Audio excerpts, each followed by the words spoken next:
टूट गइल बा हाथ रे दुनु टूटल पैर के हड्डी भैया ओकर लाठी फट्टा से खेलले बा कबड्डी।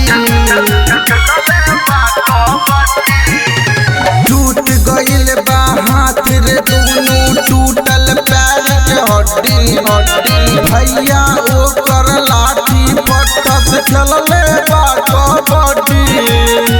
धरा गइनी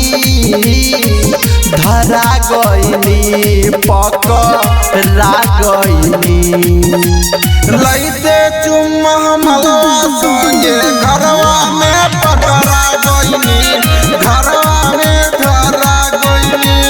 लइते चुम्मा मलवा संगे घरवा में पकड़ा गइनी घरवे में धरा गइनी। बड़ा कुटाई बन बरे यार कपार से उठल रे भाई।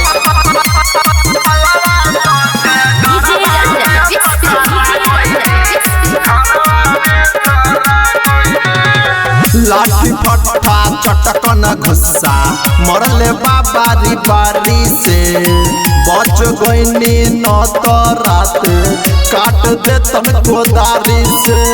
अरे बात बच गइयो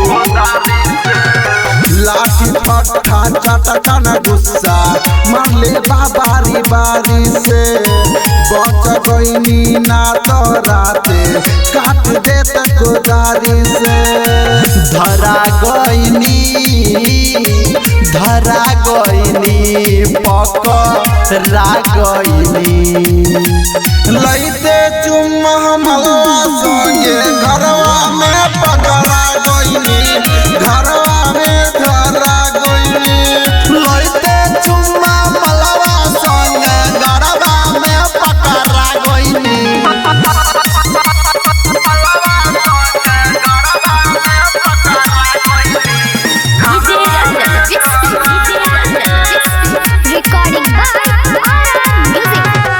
चुम्मा के सुआद याद न अब कबो आई रे जूता चप्पल झाड़ू बेलना सबसे भइल कुटाई रे।